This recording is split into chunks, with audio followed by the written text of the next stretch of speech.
Hello friends, welcome to my channel. तो friends, आज से मैं शुरू करवा रहा हूँ आपको एक रिवीजन। जो सी एस आई नेट का सिलेबस जो है उसके शॉर्ट शॉर्ट नोट्स मैंने बनाए हुए हैं। देखिए फ्रेंड्स, काफ़ी सारे बने हुए हैं शॉर्ट नोट्स, तो इसकी रिवीजन अभी हम करेंगे, है ना। तो इसकी रिवीजन स्टार्ट मैं करवा रहा हूँ, तो मैं भी रिवाइज कर रहा हूँ, तो चलो साथ के साथ आप भी रिवाइज कर लीजिए। और अभी हम स्टार्ट करते हैं। बेसिकली ये मॉलिक्यूलर बायोलॉजी के नोट्स अभी मैंने आपको अभी लाए हैं, तो अभी हम स्टार्ट करते हैं रिवीजन करना। तो बेसिकली ये शॉर्ट नोट्स मैंने बनाए हैं, डिटेल्ड वर्जन भी मेरे पास नोट्स के हैं, तो उससे भी मैं आपको रिवीजन करवाऊंगा अगर आपको चाहिए होगा। तो पर फ्रेंड्स, आप ना सब्सक्राइब कर लीजिए, क्योंकि लाइव क्लासेस तभी मैं ले पाऊँगा अगर आप सब्सक्राइब करेंगे अच्छे से। तो मेरे को रिस्पॉन्स का पता लगेगा, तभी मैं लाइव क्लासेस ले पाऊँगा। बट फिलहाल अभी आप रिकॉर्डेड लेक्चर ही देख लीजिए, जिसमें मैं आज क्या कहते करवा रहा हूँ। जो लेक्चर है वो ज़्यादा लंबा नहीं रहेगा, क्योंकि डिफरेंट डिफरेंट पार्ट्स में आएगा, पार्ट 1, पार्ट 2, पार्ट 3। आज हम क्या कहते हैं मॉलिक्यूलर बायोलॉजी से स्टार्ट कर रहे हैं। मॉलिक्यूलर बायोलॉजी के शॉर्ट नोट्स मैंने बनाए हुए हैं, सारा कुछ इसमें है, रेप्लिकेशन, ये शॉर्ट नोट्स हैं फिलहाल, है ना। बेसिकली क्योंकि थोड़ी में ही मैंने काफ़ी कुछ लिखा हुआ है, ऐसा है। तो अगर आप भी इसमें से शॉर्ट नोट्स बनाना चाहते हैं तो वो आप बना सकते हैं। तो चलिए शुरू करते हैं फ्रेंड्स। सबसे पहले मैं अभी फ़िलहाल आज जो है मैं हिस्टोन वाला पार्ट जो है ना, हिस्टोन वाला पार्ट वो हम करेंगे। जो मॉलिक्यूलर बायोलॉजी का हिस्टोन वाला पार्ट है, तो हिस्टोन वाले पार्ट में बेसिकली हमें पता है, मैंने शॉर्ट नोट्स बनाए हैं। तो आप चलो जैसे जिस हिसाब से मैंने बनाए मैं उसी हिसाब से पढ़ा देता हूँ, ठीक है। तो देखिए, टोपोआइसोमेरेसिस है। टोपोआइसोमेरेसिस का क्या काम होता है? एंजाइम होता है टोपोआइसोमेरेसिस। कई प्रकार के एंजाइम हम मॉलिक्यूलर बायोलॉजी में पढ़ते हैं, तो एक एंजाइम हम पढ़ते हैं टोपोआइसोमेरेसिस। टोपोआइसोमेरेसिस का काम होता है स्ट्रेस को रिलीव करना। बेसिकली सुपर कॉइल हो जाता है, सुपर कॉइल होता है कई प्रकार का सुपर कॉइल, है ना। पॉजिटिव सुपर कॉइल होता है, नेगेटिव सुपर कॉइल होता है, तो उसको रिलीव करने का काम करवाते हैं टोपोआइसोमेरेसिस। तो टोपोआइसोमेरेसिस जो है उनका काम हमें पता चल गया, रिलीव करवाना। और दो प्रकार के और एंजाइम होते हैं। एक होता है कोहेसिन। कोहेसिन जो दो दो ये जो दो क्या कहते हैं क्रोमोसोम्स हैं, इनको ये आपस में कनेक्ट करके रखता है, इसको बोलते हैं कोहेसिन।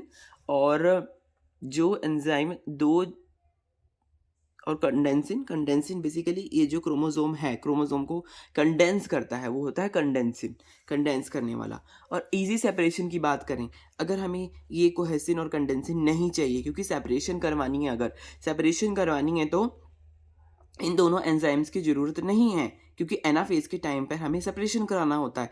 तो हमें सेपरेज एंजाइम का ज़रूरत पड़ती है, सेपरेज एंजाइम की। वो सेपरेज एंजाइम कोहेसिन और कंडेंसिन। कंडेंसिन कोहेसिन क्या है? एक प्रकार के एसएमसी हैं, structure maintenance chromosome, structure maintenance है ना। ये एंजाइम है, स्ट्रक्चर मेंटेनेंस क्रोमोसोम। ये बेसिकली मेंटेन करके रखते हैं स्ट्रक्चर को, क्रोमोसोम्स के स्ट्रक्चर को मेंटेन करके रखते हैं। बट अगर हमें सेपरेज करवाना है, सेपरेज जो एनाफेज के टाइम पर एक्टिव होता है वो होता है सेपरेज, वो इन दोनों को हटा देता है। तो चलिए अब आगे बढ़ते हैं, हिस्टोन ऑक्टामर के बारे में बात कर लेते हैं। हिस्टोन ऑक्टामर 147 बेस पेयर का होता है। हिस्टोन ऑक्टामर, इसमें देखिए H2A, H2B, H3, H4 और H1। बेसिकली ये चार तो इसमें होते हैं जो मेन होते हैं। H2A, H2B, H4 and H3 and H4, ये चार मेन होते हैं। और एक होता है H1 होता है लिंकर, लिंकर वाला होता है। 147 बेस पेयर का ये होता है ना। ऐसे ऐसी इंपॉर्टेंट बातें मैंने यहाँ पे लिखी हुई हैं। और अगर अब हम बात करते हैं ट्रांसपोजोन्स, ट्रांसपोजोन्स की बात करते हैं। ट्रांसपोजोन्स बेसिकली जंपिंग जीन्स होते हैं। बेसिकली आपको पता होगा, जैसे हम देखते हैं क्या कहते हैं, जंक डीएनए बहुत सारा प्रेजेंट होता है। वो क्यों होता है जंक डीएनए प्रेजेंट? वो इसी की वजह से, ये जो ट्रांसपोजोन्स होते हैं, इसी की वजह से जंक डीएनए जो होता है वो प्रेजेंट होता है। कॉपी पेस्ट मेथड इसमें होता है, या cut paste method. Copy paste method मतलब अगर एक जगह से ये ट्रैवल कर रहे हैं दूसरी जगह, तो वहाँ पे भी रहेगा और दूसरी जगह पे भी रहेगा। ये होता है क्या कहते हैं, कॉपी पेस्ट मेथड। और कट पेस्ट मेथड मतलब अगर एक जगह से हट रहा है तो वहाँ से हट जाएगा, एक जगह से दूसरी जगह जा रहा है तो वहाँ से पहले से वाली जगह से हट जाएगा और दूसरी जगह पे जाके पेस्ट हो जाएगा। तो बेसिकली ये ट्रांसपोजोन्स होता है। और ट्रांसपोजोन्स जो जंपिंग जीन्स है, इन्हीं की वजह से क्या होता है, सी वैल्यू पैराडॉक्स होता है। सी वैल्यू पैराडॉक्स का मतलब कि लेस एडवांस ऑर्गेनिज्म है बट उसमें नंबर ऑफ जीन्स ज़्यादा है, ऐसा ऐसा होता है। ऐसा क्यों होता है? वो बेसिकली ट्रांसपोजोन्स की वजह से ही होता है। स्यूडोजीन्स का मतलब होता है नॉन कोडिंग पार्ट। तो बेसिकली ट्रांसपोजोन्स क्या बनाते हैं? स्यूडोजीन्स बनाते हैं। मतलब वो कोई चीज़ को कोड नहीं कर रहे बट वो वहाँ पर प्रेजेंट है, जंक डीएनए है। तो वो सी वैल्यू पैराडॉक्स लेके आता है। सी वैल्यू पैराडॉक्स का अगर आप बात करें तो देखिए फ्रेंड्स, यहाँ पे एग्जाम्पल दे रखा है ई कोलाई। ई कोलाई जो है वो क्या कहते हैं, लेस एडवांस है पर उसके पास नंबर ऑफ जीन्स है 57, है ना। ऐसे कई सारे प्लांट्स हैं, उनमें तो बहुत सारे क्या कहते हैं जीन्स हैं। ऐसी सैक्रोमाइसिस सर्वेसी, इसमें 39 जीन्स हैं। ड्रोसोफिला मेनेनोगेस्टर, इसमें 7 है। ह्यूमन में 2 ही हैं। ह्यूमन इतना एडवांस हो रहा है फिर भी इसमें 2 ही हैं, ठीक है। तो ये इम्पॉर्टेंट है बात, है ना। तो सी वैल्यू पैराडॉक्स अगर आपसे पूछ ले तो आप इसे समझा सकते हैं ना, है ना। और अगर हम बात करें रिवर्स ट्रांसक्रिप्शन की, तो वो क्या होता है? डीएनए से बनता है आरएनए, आरएनए से बनता है सीडीएनए, सीडीएनए से जो ये है इसको बोलेंगे ट्रांसक्रिप्शन। डीएनए का ट्रांसक्रिप्ट बनना, ट्रांसक्रिप्ट से फिर आरएनए बनना, इसको बोलते हैं ट्रांसक्रिप्शन। और वही उल्टा अगर हो जाए, आरएनए से डीएनए बने, इसको बोलेंगे reverse transcription. Reverse transcription basically कौन करता है? टीलोमेरेज भी कहता है रिवर्स ट्रांसक्रिप्शन। अभी फिलहाल हम, ये तो मैंने एक छोटा सा लिखा हुआ है। अगर हम दो रीजन देखते हैं, डिक्रीज जो होता है, increase in gene size and increase in DNA between genes, है ना। जब स्प्लाइसिंग होती है is done to remove introns, है ना। इंट्रॉन्स जो हैं उनको रिमूव करने के लिए, जो जंक डीएनए है बेसिकली उसको रिमूव करने के लिए स्प्लाइसिंग होती है। स्प्लाइसिंग कैसे हो रहा है? जैसे ये एक्सॉन 1 है, एक्सॉन 2 है, तो इन दोनों को, ये बीच वाले जो इंट्रॉन है इनको, ये इंट्रॉन है, ये इंट्रॉन है, ये इंट्रॉन है, इन इंट्रॉन्स को क्या कहते हैं? बेसिकली रिमूव करना, है ना। जब ये रिमूव हो जाएंगे तो क्या होगा? हमारे पास एक्सोन बचेगा जो कि जिसकी हमारे को ज़रूरत होती है, जो कि फंक्शनल होता है, उसके पास फंक्शनल काम होता है। अब हम बेसिकली यहाँ पे देख लेते हैं दो general classes of repeated gene. Basically जो रिपीटेड जीन होती हैं इसकी दो क्लासेस होती हैं। ये देखते हैं कौन कौन सी क्लासेस होती हैं इसकी। एक होता है माइक्रोसैटेलाइट। माइक्रोसैटेलाइट स्मॉल होते हैं, टेंडमली रिपीटेड सीक्वेंसेस होते हैं, है ना, बहुत रिपीट करते हैं और ये डाइन्यूक्लियोटाइड के रूप में पाए जाते हैं। डाइन्यूक्लियोटाइड जैसे कि ये सी ए है ना, ऐसे डाइन्यूक्लियोटाइड की फॉर्म में ये पाए जाते हैं, जो कि रिपीटेड जीन जो बेसिकली हमारा ट्रांसपोजोन्स हैं उसमें ये ऐसे जीन्स प्रेजेंट होते हैं। और एक होता है genome wide repeats. Genome wide repeats जो होते हैं वो 100 बेस पेयर से छोटे होते हैं और लार्जर देन माइक्रोन से ज़्यादा होते हैं, है ना। अगर हम ट्रांसपोजोन्स की बात करें, ये सिंगल कॉपीज़ और प्रेजेंट होते हैं through the cluster. Single copies में होते हैं और प्रेजेंट होते हैं क्लस्टर्स में, ये प्रेजेंट होते हैं genome wide repeats. Rare in human, in prokaryotes. Rare cases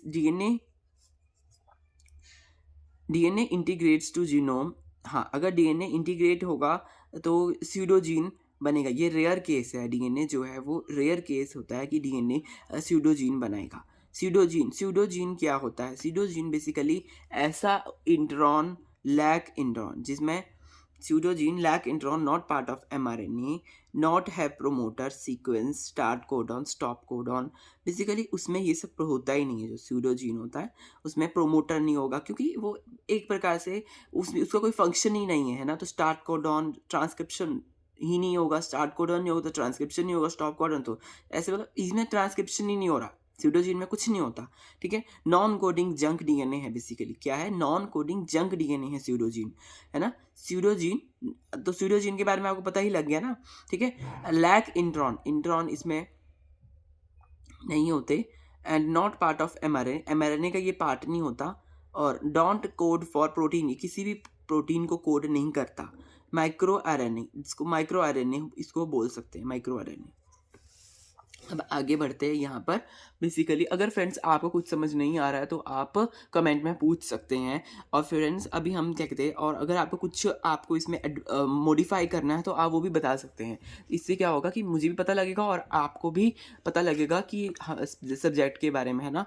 और मुझे भी पता लग जाएगा अगर मेरे से कोई गलती होती है, क्योंकि मैं भी क्या कहते हैं पढ़ ही रहा हूँ, तो आपको भी मैं अपनी तरफ से पढ़ा रहा हूँ। ठीक है, चलिए फ्रेंड्स अब आगे बढ़ते हैं। तो eukaryotic chromosomes for proper replication and segregation. तो यूकेरियोटिक क्रोमोसोम्स कौन से होते हैं जो प्रॉपर सेग्रीगेशन और रेप्लिकेशन के लिए हमें दो तीन चीज़ें हमें चाहिए होती है, तीन रिक्वायर्ड थ्री एलिमेंट्स चाहिए। एक चाहिए हमारे को सेंट्रोमियर, एक चाहिए हमारे को टीलोमियर, एक चाहिए हमारे को ORI, origin replication site, basically, है ना। ORI साइट चाहिए, ORI साइट चाहिए, ओरिजिन रेप्लिकेशन साइट चाहिए। ये तीन चीज़ें हमारे को चाहिए। सेंट्रोमियर जो बीच का पोर्शन होता है सेंट्रोमियर, टीलोमियर जो होता है वो लास्ट का पोर्शन होता है, ये सेंट्रोमियर होता है ना, ऐसे ऐसे ये होता है सेंट्रोमियर, होता है ये सेंट्रोमियर। टीलोमियर ये लास्ट वाले पोर्शन होते हैं टीलोमियर। और ओरिजिन ऑफ रेप्लिकेशन ये हमारे को चाहिए प्रॉपर सेग्रीगेशन के लिए। और टीलोमियर के दो फंक्शंस हैं, दो इंपॉर्टेंट फंक्शंस इसके क्या हैं, DNA and site end of frequent recombination and DNA degradation. Basically ये ऐसी साइट्स हैं, बेसिकली टीलोमियर क्या है, ये ऐसी साइट्स हैं जहाँ पर फ्रीक्वेंट रिकॉम्बिनेशन हो रहा है और एंड का डीएनए का डिग्रेडेशन हो रहा है वहाँ पर। तो उनके पास डिग्रेडेशन से बचाने के लिए इनके पास एक ऐसा प्रोटीन होता है जो रेजिस्ट करता है कि ताकि पूरा टीलोमियर ख़त्म ना हो जाए। टीलोमियर शॉर्टनिंग बेसिकली जो बूढ़े व्यक्ति होते हैं उनमें टीलोमियर शॉर्टनिंग हो जाती है, तभी वो कई चीज़ें जो होते हैं वो भूलने लग जाते हैं। तो वो इसलिए ही एक प्रकार की कंडीशन है जिसमें टीलोमेरेज शॉर्टनिंग हो जाती है। Special sites allow cell to replicate end of chromosomes with telomerase.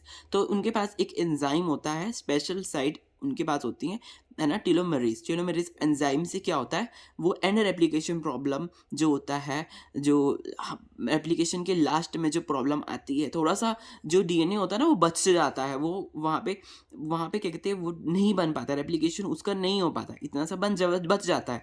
तो वो बच जाता है तो उसको टीलोमरेज का नाम का एंजाइम जो होता है वो उसको रिपेयर करता है, मतलब उसको बनाता है, मदद करता है बनाने में। तो बेसिकली जो टीलोमेरेज मदद करता है इसको बनाने के लिए, उसका नाम होता है टीलोमेरेज, नहीं हाँ, उसको हम मॉडिफाइड रिवर्स ट्रांसक्रिप्टेज भी बोलते हैं, इसका दूसरा नाम होता है। और इसको आरएनए डिपेंडेंट डीएनए पॉलीमरेज भी बोलते हैं, क्योंकि ये आरएनए के ऊपर डिपेंडेंट होता है और डीएनए को बनाता है बेसिकली, है ना। ये याद रखना, ये इंपॉर्टेंट बात है कि आरएनए के ऊपर डिपेंड होकर ये डीएनए को बना रहा है। Important for and replication problem, देखो यहाँ पे मैं लिखा हुआ है एंड रेप्लिकेशन प्रॉब्लम। तो बेसिकली हमारा फर्स्ट जो पेज है वो तो डन हो गया। टाइम तो फ्रेंड्स लगता है ये अच्छे से पढ़ाने में। चलिए अब हम इस तरफ का पेज हम इसको पढ़ते हैं। टीलोमरेज का जो है, टीलोमरेज शॉर्ट टीजी रिपीट्स इसमें पाए जाते हैं, शॉर्ट टीजी,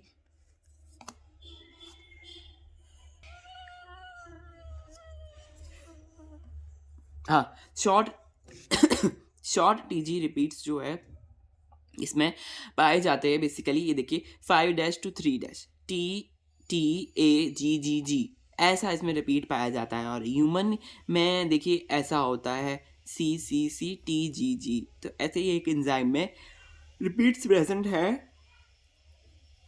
तो आप इसको देख सकते हैं, ठीक है। और फ्रेंड्स अगर हम बात करें न्यूक्लियोसोम की, न्यूक्लियोसोम का यहाँ पे मैंने स्ट्रक्चर सा छोटा सा बना रखा है। बेसिकली ये जो है, जो ये मैंने नोट्स बना रखे हैं फ्रेंड्स, ये जो है ये बेसिकली आप ये एक प्रकार के शॉर्ट नोट्स है। तो मैंने यहाँ पर छोटा छोटा ही सब कुछ लिखा है, थोड़ा थोड़ा जो जो इम्पॉर्टेंट चीज़ें हैं, वेरी वेरी इंपॉर्टेंट, वो मैंने यहाँ पर लिखी है, जो हमारे को मतलब ऐसा है कि अगर हम रिवीजन करें तो हमारे माइंड में ये सब बातें होनी चाहिए ना, उस हिसाब से मैंने ये सारी चीज़ें लिखी हुई हैं। ये न्यूक्लियोसोम का अगर हम बात करें, सॉरी ये M है, छोटी छोटी बातों को अगर आपको गलती लग रही है तो आप नज़रअंदाज कर सकते हैं, ठीक है।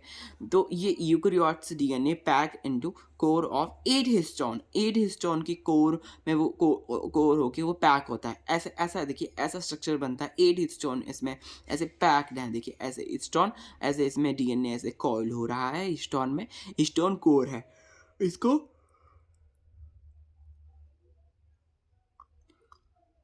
जो कि न्यूक्लियोसोम है, न्यूक्लियोसोम क्या होता है, न्यूक्लियोसोम बेसिकली जो हिस्टोन कोर में अटैच्ड जो डीएनए है इसको बोलते हैं न्यूक्लियोसोम। ये कोर डीएनए है। कोर डीएनए जो होता है वो 147 बेस पेयर्स का होता है, ठीक है। एक हिस्टोन में कितने टाइम ये एक टर्न लेता है क्रोमोसोम, 1.65 टाइम्स जो होता है वो टर्न लेता है एक क्रोमोसोम जो है इतना टर्न लेता है हिस्टोन पे। और देखिए जो ये कोर हिस्टोन मैंने आपको अभी बताया था। कोर हिस्टोन कौन से होते हैं? कोर हिस्टोन जो होते हैं वो ये वाले होते हैं, H2A, H2B, H3 and H4। और एक होता है लिंकर डीएनए H1 होता है, H1। तो ऐसे 1 2 3 4 ऐसे ये मल्टीप्लाई दो से मल्टीप्लाई कर दें तो ये बनाते हैं ऑक्टामर। 1 2 3 4 4 बेसिकली यहाँ पर है। एक तो हमारा क्या है, एक तो बेसिकली ये हमारा लिंकर डीएनए है। तो लिंकर वाला हिस्टोन है, ये लिंकर है ना, लिंकर हिस्टोन है जो लिंक करता है दो हिस्टोन्स को आपस में, दो न्यूक्लियोसोम्स को आपस में लिंक करता है। ये लेंथ अगर हम इसकी कैलकुलेट करें तो इसकी लेंथ जो है वो न्यूक्लियस ट्रीटमेंट के द्वारा करी जाती है कैलकुलेट। तो आप देख सकते हैं H2A, H2B, H3, H4 ये न्यूक्लियोसोम बना रहे हैं इनटू में 2। अगर हम लिंकर डीएनए की बात करिए 20 to 40 बेस पेयर का होता है और 147 बेस पेयर का ये कोर डीएनए होता है। अगर हम इसकी बात करें, देखिए फ्रेंड्स यहाँ पे 20% अगर हिस्टोन ले रहे हैं is arginine and lysine, HAL, histone arginine lysine core DNA. हाँ 20% हिस्टोन में क्या होता है, आर्जिनिन होता है और लाइसिन होता है, ये याद रखना है आपको। इसको शॉर्ट फॉर्म से भी याद रख सकते हैं, HAL 20% हिस्टोन इससे मिलकर बना हुआ है। कोर हिस्टोन में क्या होता है, small ranging from 11 to 15 kilodalton, H1 21 kilodalton. Protein core जो होते हैं डिस्क शेप स्ट्रक्चर होता है, conserved region found in stone, conserved region है बेसिकली। प्रोटीन की जो कोर है वो कंजर्व्ड रीजन है and called histone fold domain mediate histone intermediate assembly. Different प्रकार की असेंबली होती रहती है ताकि क्या होता है फिर अपने फंक्शन के हिसाब से डिफरेंट प्रकार की ये असेंबली होती है। अगर हम बात करें H2A, H2B ऐसे कुछ ऐसे कनेक्टेड होते हैं इनसे, N टर्मिनल, C टर्मिनल, और H2 का ये N टर्मिनल, ये भी C टर्मिनल से डाइमर की फॉर्म में। और H3, H4 जो थे वो टेट्रामर की फॉर्म में होते हैं। फिर यहाँ देखिए assembly detected by accessibility detected by protease treatment. अगर हम प्रोटीएज ट्रीटमेंट करेंगे तो बेसिकली क्या होगा, cleave tails not core histone. Tail protease treatment tail को क्लीव करेगा, जो इसका जो कोर है उसको नहीं करेगा cleave. Positively charge amino acids, trypsin treatment करेंगे तो पॉजिटिव चार्ज अमाइनो एसिड जो है वो निकल जाएगा। ट्रिप्सिन भी एक प्रकार का क्या है, अमीनो एसिड है। अगर हम यहाँ बात करेंगे थोड़ी सी, हमारे को हमने मॉडिफिकेशंस लिखी हुई हैं, यहाँ पे मैंने मॉडिफिकेशन लिखी हुई है। तो देखिए अगर हम माइक्रोकोकल डाइजेस्ट करेंगे, माइक्रोकोकल डाइजेस्ट क्या होता है, कभी कभी पूछ लेता है टेक्निक्स में भी ये पूछ लेता है ये बात माइक्रोकोकल डाइजेस्ट के बारे में। Digest DNA single stranded and single stranded RNA at AT and AU rich regions.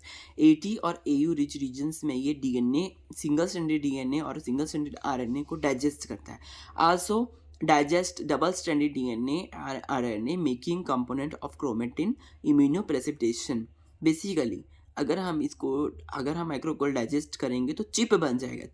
ये चिप यहाँ पे जो मैंने लिखा हुआ है ना चिप, ये चिप बन जाएगा। चिप का बेसिकली मतलब क्या है, एक डाइजेस्ट डबल स्ट्रैंडेड डीएनए का, डबल स्ट्रैंडेड डीएनए को डाइजेस्ट करेंगे या फिर आरएनए को मेकिंग बन जाएगा क्रोमेटिन इम्यूनोप्रेसिपिटेशन चिप। डाइजेस्ट क्या हो रहा है, डाइजेस्ट हो रहा है 5' फॉस्फोडाइस्टर बॉन्ड, 5' फॉस्फोडाइस्टर बॉन्ड यहाँ पे डाइजेस्ट हो रहा है। और यील्ड क्या हो रहा है, 3' phosphate monomer chromatid and oligonucleotide.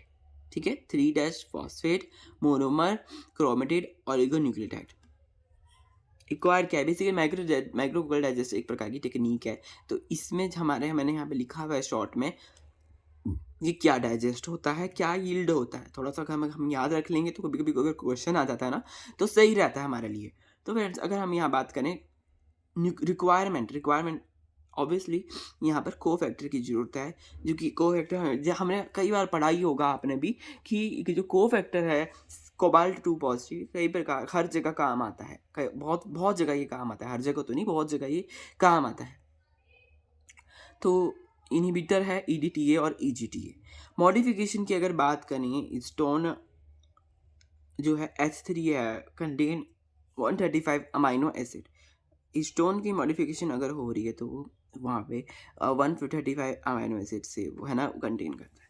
ये कई प्रकार की मॉडिफिकेशंस होती हैं। लाइसिन लाइसिन की 9th 14 23 27 पोजीशन पे अगर हो जाए मॉडिफाइड इन वन वे, वहाँ पे क्या होता है ना, ये लाइसिन की एसिटाइलेशन या मिथाइलेशन होता है। 9th की पोजीशन पे एसिटाइलेशन और मिथाइलेशन होता है लाइसिन में। अगर हम बात करें लेफ्ट हैंडेड रैपिंग, जो लेफ्ट हैंडेड रैपिंग होती है वो नेगेटिव सुपर कॉयल लेके आती है। मैंने यहाँ पे नेगेटिव सुपर कॉयल जो होता है वो हमारे को सही नहीं है। नेगेटिव सुपर कॉयल ऑब्वियसली हमें नहीं चाहिए, पॉजिटिव सुपर कॉयल चाहिए, क्योंकि पॉजिटिव सुपर कॉयल होता है वो रेप्लिकेशन में मदद करता है। इसका आगे हम चार्ट पढ़ेंगे, डिफरेंस हमें इसका पढ़ेंगे आगे, मैंने लिखा हुआ है इसका डिफरेंस, तो वहाँ हम देखेंगे नेगेटिव सुपर कॉयल और पॉजिटिव सुपर कॉयल में डिफरेंस क्या होता है। अगर हम बात करें reversible chemical modification, alter chromatin structure, make it more accessible.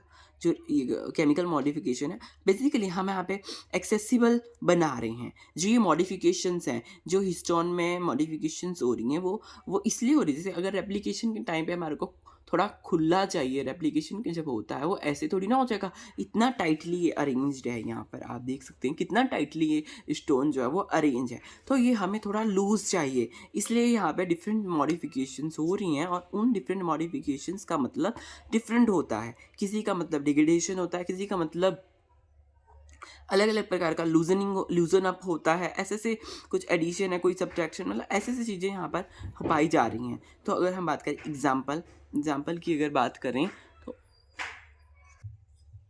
हाँ, अगर हम एग्जाम्पल की बात करें एसिटाइल फॉस्फेट और मिथाइल ग्रुप, ये एग्जाम्पल है यहाँ पर। 3 प्रकार के एसिटाइल फॉस्फेट और मिथाइल ग्रुप ये क्या कहते हैं, मॉडिफाई करते हैं।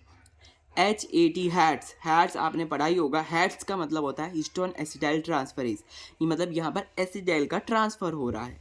हैट जो होता है नेगेटिव होता है बेसिकली। हाँ, इसमें पॉजिटिव चार्जेस होते हैं। हैट्स बेसिकली एसिटाइल ट्रांसफरेजेस होते हैं। हैट्स में हम इसका यूज़ करते हैं, हेड्स का हम यूज़ करते हैं डीएनए में, ताकि हम क्या कहते हैं उसको मॉडिफाई करें। तो ये ऐसा क्यों हो रहा है, इसके पीछे एक कारण है, क्योंकि इनके पास नेगेटिव चार्ज है। जो हैट है हिस्टोन एसिटाइल ट्रांसफरेज जो है, इसके पास नेगेटिव चार्ज है, और डीएनए के पास भी नेगेटिव चार्ज है। तो नेगेटिव नेगेटिव रिपेल होंगे। जब ये नेगेटिव नेगेटिव रिपेल होंगे तो क्या होगा, लूजन अप हो जाएगा डीएनए जो होता है वो लूज़ हो जाएगा। तो थोड़ा हमारे को जगह मिल जाएगी जहाँ पे हमारे को कोई भी काम करवाना है ना, रेप्लिकेशन करवाना है, तो रेप्लिकेशन ऐसे थोड़ी हो जाएगा। रेप्लिकेशन को जब खुला होगा, उसमें हेलिकेज बाइंड करेगा, तो उससे पहले ये सब काम होता है ना। पूरा हम रेप्लिकेशन पढ़ेंगे, पूरा अच्छे से पढ़ेंगे, सब कुछ मैंने यहाँ पे लिखा हुआ है शॉर्ट नोट्स में, आप चिंता ना करें, ठीक है। तो यहाँ पे ये अपने आप थोड़ी काम हो रहा है, एटीपी की यहाँ पे जरूरत पड़ रही है। ये हिस्टोन को आगे भेजने में, हेड्स को आगे भेजने में एटीपी की यहाँ पर यूज़ हो रहा है, तभी ये लूज़ हो रहा है बेसिकली। हाँ, यूज़ रही तो राइम बन गई, यूज़ हो रहा है तभी ये लूज़ हो रहा है, एटीपी यूज़ हो रहा है तभी लूज़। तो फ्रेंड्स अब आगे बढ़ते हैं, है ना।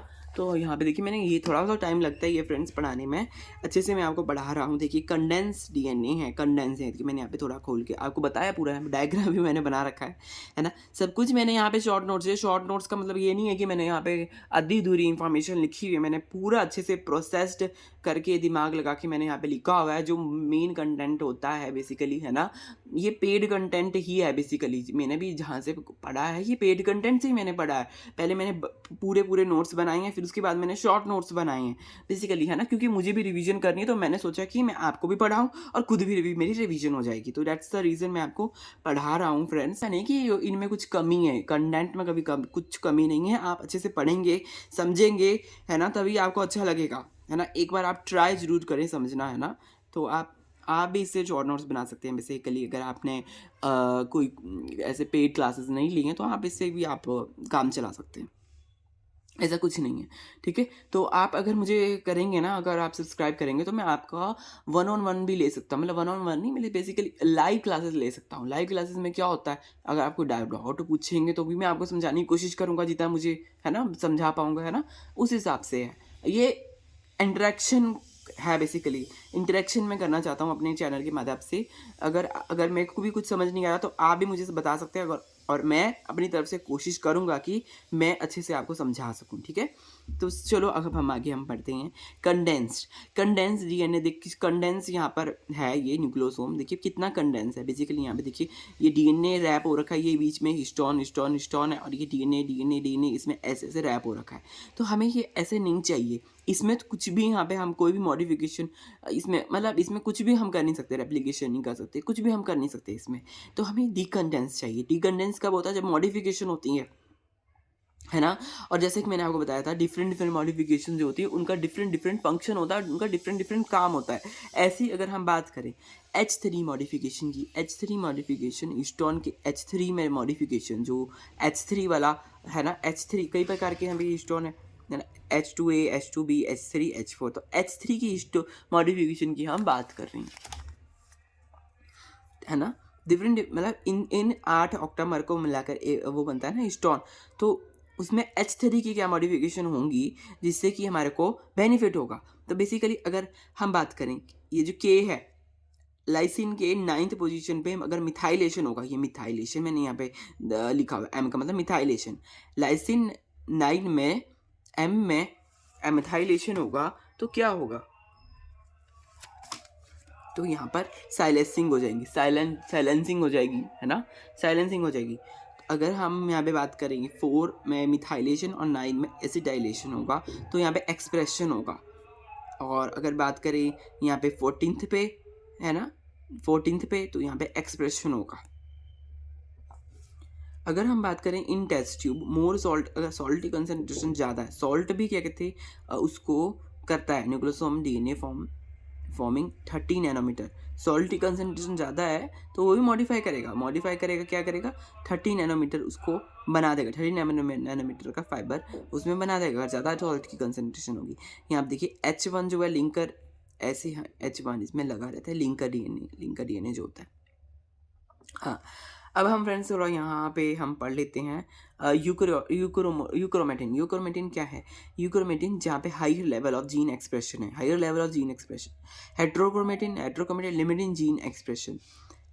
हेट्रोक्रोमेटिन किससे एसोसिएटेड होता है? एसोसिएटेड विद टीलोमियर और सेंट्रोमियर, दो चीज़ों से ये एसोसिएटेड होता है, टीलोमियर से और सेंट्रोमियर से। और बोथ पैक्ड, जो ये दोनों हैं ये पैक्ड होते हैं ना इनटू अ न्यूक्लियोसोम में हेट्रोक्रोमेटिन भी मिलेगा और यूक्रोमेटिन भी मिलेगा, ठीक है। यूक्रोमेटिन बेसिकली ट्रू क्रोमेटिन भी बोल सकते हैं, यू मतलब ट्रू, और हेट्रो मतलब जी उसमें लिमिटेड जीन एक्सप्रेशन है, ऐसा नहीं बिल्कुल ही नहीं है, लिमिटेड है, लिमिटेड का उसमें जीन एक्सप्रेशन है, बहुत कम उसमें जीन एक्सप्रेशन है। हिस्टोन H1 की अगर बात करें ये क्या करता है? हिस्टोन H1 एक ऐसा, यहाँ पर एक ऐसा स्ट्रक्चर है, देखिए ऐसा स्ट्रक्चर होता है कि ये और भी ज़्यादा टाइट करता है। देखिए जैसे मैंने यहाँ बोला कि सॉल्ट की कंसनट्रेशन अगर बढ़ा दी तो उसमें हिस्टोन H1 ऐसे बाइंड करेंगे। हिस्टोन H1 क्या करेगा? इसको और टाइट करेगा तो क्या हो जाएगा? 30 नैनोमीटर का एक न्यूक्लियोसोम बन जाएगा। 30 नैनोमीटर का न्यूक्लियोसोम जो होता है वो बहुत ही कंडेंस्ड न्यूक्लियोसोम होता है बेसिकली, है ना। और 30 नैनोमीटर फाइबर जो होते हैं उसमें दो प्रकार के मॉडल होते हैं, वो अभी हम डिस्कस करेंगे। पहले मैं यहाँ पे आपको बता देता हूँ हिस्टोन H1 के बारे में। ये फर्दर टाइट करता है, टाइटन्स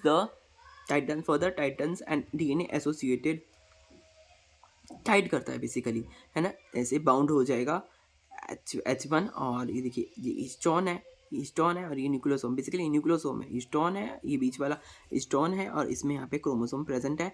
हाँ ये है हिस्टोन, ये H1 हिस्टोन ये है। तो यहाँ आकर बाउंड करेगा H1 हिस्टोन, टाइट करेगा, tightening and detected by increase population of nucleosomal DNA from micrococcal nuclear digestion.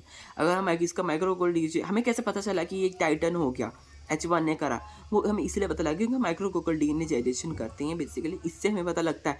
ये टेक्निक जो मैंने आपको पहले बताई माइक्रोकोकल डीएनए डाइजेशन की, वो टेक्निक से हमें पता लगता है कि कितना यहाँ पर टाइटनिंग हुई है, ठीक है, कितना टाइटनिंग हुई है। तो बियॉन्ड 147 बेस पेयर तो इसका न्यूक्लियोसोम का है ना, तो इसको एडिशन करेंगे अगर हम, है ना, एडिशन करेंगे H1 एडिशन करेंगे तो प्रोटेक्ट करेगा ये addition 20 base pair of DNA H1 जो होता है वो और 27 बेस पेयर, 147 बेस पेयर तो इसने कर दिया, तो 20 बेस पेयर जो होता है H1 जो है वो प्रोटेक्ट करता है फ्रॉम न्यूक्लियोसोम न्यूक्लियो को सॉरी माइक्रोकोकल न्यूक्लियस डाइजेशन।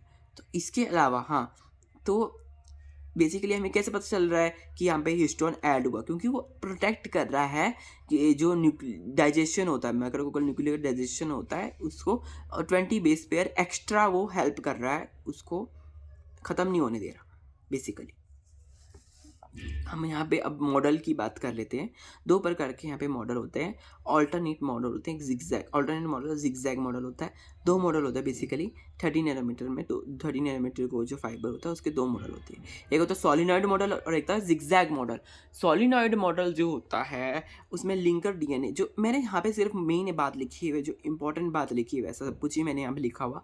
तो बेसिकली सॉलिनॉइड मॉडल, इसमें एक पेक्यूलियर जो वो है डिफरेंस, वो क्या है, वो ये है कि DNA linker DNA does not pass to central axis. इसमें सेंट्रल एक्सिस से कुछ भी लिंकर डीएनए जो है वो पास नहीं होता है ना। सेंट्रल एक्सिस देखिए यहाँ पे आप देख सकते हैं, ये डी स्टोन है और ये ऐसे है, ऐसा यहाँ पे गोलाई सी बनी हुई है, ये तो ऐसा इसका बीच का स्ट्रक्चर है। तो ये बेसिकली ऐसा ऐसा ऐसा एक के ऊपर एक के ऊपर एक के ऊपर एक के ऊपर ऐसा ऐसा सब पूरा ऊपर तक होता है ना, ये पूरा ऊपर को होता है, ऐसा ऐसा ऐसा ऐसा ऐसा पूरा ऊपर को ये पूरा फैला हुआ होता है।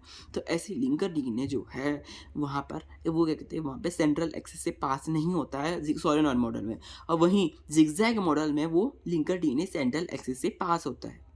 तो ये पास हो रहा है इसमें लिंकर डीएनए, तो ये एक्सेसिबल है, मोर एक्सेसिबल। क्या एक्सेसिबल है, more accessible, side entry exit relatively inaccessible, है ना। तो लिंकर डीएनए का बेसिकली एक फंक्शन ये हो गया, वो बेसिकली एक्सेसिबिलिटी, जो साइड्स है, एंट्री एग्जिट, है ना, कुछ अगर उसमें एंट्री होनी है, कुछ उसमें अगर एग्जिट होना है ना, तो वो इनएक्सेसिबल है सॉलिनॉइड मॉडल में। जिगजैग मॉडल में वो एक्सेसिबल है, क्योंकि उसमें हिस्टोन जो है वो सेंटर से पास हो रहा है ना। इसलिए ये दो चीज़ें आपको यहाँ पे याद रखनी है, ये थोड़ी सी पेक्यूलियर इसका वो है, डिफरेंस एक है, ठीक है। Active DNA manipulation duplication occurs in, हाँ बेसिकली अगर हमें डीएनए का मैनिपुलेशन क्यों कर रहे हैं, क्या कारण है इसके पीछे कि डीएनए का हम मैनिपुलेशन कर रहे हैं, हमें क्या, ये तो मैंने कॉम्पैक्शन के बारे में यहाँ पे लिखा हुआ है कि कितना कॉम्पैक्ट वो होता है, तो इतना कॉम्पैक्ट पे तो काम होगा नहीं, है ना। इस पॉइंट पर हम बाद में आएंगे, पहले हम इसका फर्दर कॉम्पैक्शन देख लेते हैं। फर्दर कॉम्पैक्शन जो है वो 40 फोल्ड, यहाँ पर तो था 30 नैनोमीटर का फाइबर, यहाँ पे 40 फोल्ड, इससे भी ज़्यादा 30 नैनोमीटर को 40 फोल्ड कैसे करना है, वो होता है देखिए लिंकर लीनियर स्ट्रैंड डीएनए है, हाँ। Those 40 nanometer loops held by proteinaceous structure nuclear scaffold, nuclear scaffold जो है वो बेसिकली वो फर्दर जो है इनको टाइटन अप करेगा बेसिकली। एक बार यहाँ तक तो ये हो गए, सॉलिनॉइड मॉडल जिगजैग मॉडल तो बन गया, इससे ज़्यादा कौन टाइटन करेगा, दो क्लास जो हैं एंजाइम्स की वो इसको कंट्रीब्यूट करती है, और वो क्या कहते हैं और ज़्यादा टाइटनिंग करती है हिस्टोन की। कौन सी दो क्लासेस है, एक है टोपोआइसोमेरेज 2 और एक है एसएमसी प्रोटीन। एसएमसी प्रोटीन जो मैंने आपको पहले बताए थे, कोहेसिन कंडेंसिन, कोहेसिन का एक बार फिर से मैं बता देता हूँ। कोहेसिन का देखिए काम क्या था, कोहेसिन का काम था ऐसे दो सिस्टर क्रोमोसोम्स को आपस में कनेक्ट करना, ऐसे ऐसे जोड़ना। और कंडेंसिन का काम था इसको छोटा करना, ये जो क्रोमोसोम है ये जैसे लंबा है ना, इसको कंडेंस करके छोटा बनाना, इसे ऐसे ऐसे ऐसे कंडेंस कर देना। माइटोटिक, हाँ अबंडेंट इन, हाँ टोपोइसोमेरेज 2 जो है बेसिकली वो क्या करता है, abundant in scaffold and mitotic chromosomes. Role क्या है, कंडेंस एंड होल्ड, बेसिकली इनका रोल क्या है, जो क्लासेस हैं दो प्रोटीन्स की, इनका रोल है कंडेंस करना और होल्ड करना sister chromatids after duplication, condense करना और सिस्टर क्रोमेटिड्स जो होंगे उनको आपस में रोक के रखना। बताया ना मैंने एसएमसी प्रोटीन का फंक्शन, कंडेंस करके रखता है और सिस्टर क्रोमेटिन को आपस में पकड़ के रखता है। जैसे ये सिस्टर क्रोमेटिन्स हैं, इनको कोहेसिन ऐसे ऐसे ऐसे पकड़ के रखता है और कंडेंसिन इनको ऐसे ऐसे ऐसे मतलब इनको कंडेंस कर देता है बेसिकली। आप नाम से इसका मतलब जान सकते हैं, याद रखने की जरूरत नहीं है ज़्यादा, ठीक है। हाँ This association of protein with scaffold provide foundation for interaction with chromosomal DNA. हाँ, तो ये एसोसिएशन है न्यूक्लियर स्कैफोल्ड जो है प्रोटीनेशियस स्ट्रक्चर जो बनता है वो क्रोमोसोम की इंटरेक्शन करने में मदद करता है डीएनए की। हाँ, for interaction with chromosomal DNA. हाँ, इंडक्शन में मदद करता है। अब हम बात करते हैं हम हमारे को मैनिपुलेशंस क्यों चाहिए क्योंकि रेप्लिकेशन और ट्रांसक्रिप्शन जो होते हैं वो 10 नैनोमीटर फाइबर में होते हैं। जो 30 नैनोमीटर का जो फाइबर है उसमें रेप्लिकेशन और ट्रांसक्रिप्शन नहीं होते, 10 नैनोमीटर वाले में होते हैं। रीसेंट स्टडीज़ में अगर हम बात करें तो हमें ये पता लगा है कि पॉजिटिवली चार्ज जो है वो H4 टेल है। H4 टेल कैसी है? पॉजिटिवली चार्ज है। और नेगेटिवली चार्ज कौन सी है? वो H2A टेल जो है वो नेगेटिवली चार्ज है। ठीक है, ये आपस में इंपॉर्टेंट है। 30 नैनोमीटर फाइबर फॉर्मेशन में ये आप मदद करती हैं। ये जो H4 ये कौन मदद करता है? H2A tail. H4 tail doesn't involve in histone octamer formation. H2A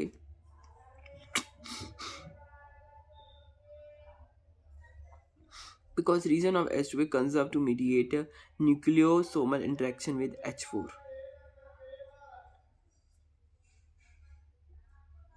हाँ, तो बेसिकली यहाँ पे दो चीज़ें हमारे को लिखी हुई है, H4 टेल और H2A टेल। ये क्या कहते हैं, ये नॉट ईस्टर्न ऑक्टामर फॉर्मेशन में ये नहीं होती। एक बार ढंग से आप समझ लीजिए, तो ये ऑक्टामर फॉर्मेशन में नहीं होती है। Region of conserve region of H2A का जो रीजन होता है बेसिकली वो किसके लिए कंजर्व होता है? वो कंजर्व होता है कि वो H4 टेल के साथ इंटरेक्ट करे। तो फ्रेंड्स अभी हमने बहुत पढ़ लिया है फ्रेंड्स, है ना। आगे हम वेरिएशन देखेंगे। अब हम आई थिंक इतना ही अभी फ़िलहाल के लिए इतनी ही क्लास लेनी फ़ायदेमंद है, क्योंकि ना फिर उसके बाद अभी फ़िलहाल मतलब आगे भी अभी है, अगली हम इसको नेक्स्ट पार्ट में हम स्टोन अपना सारा कंप्लीट कर लेंगे, फिर उसके बाद हम आगे का काम करेंगे, है ना। अब एक बार में फ़िलहाल इतना ही काफ़ी है। तो आप जुड़े रहिए फ्रेंड्स मेरे साथ, है ना। आपको मैं और अच्छे से पढ़ाऊँगा, क्योंकि अभी फ़िलहाल इतना ही पढ़ते हैं और आगे के हम पार्ट्स में आगे क्या पढ़ेंगे। और आप फ्रेंड्स आप इसमें से नोट्स बना सकते हैं, जो मर्ज़ी करें आप इसमें से कर सकते हैं। और मिलेंगे कि फ्रेंड्स किसी और वीडियो में, है ना। आज के लिए इतना ही, ठीक है फ्रेंड्स। Bye bye friends. आप सब्सक्राइब कर लीजिए चैनल को अगर आपको लाइव क्लासेस चाहिए, ठीक है फ्रेंड्स। Bye bye.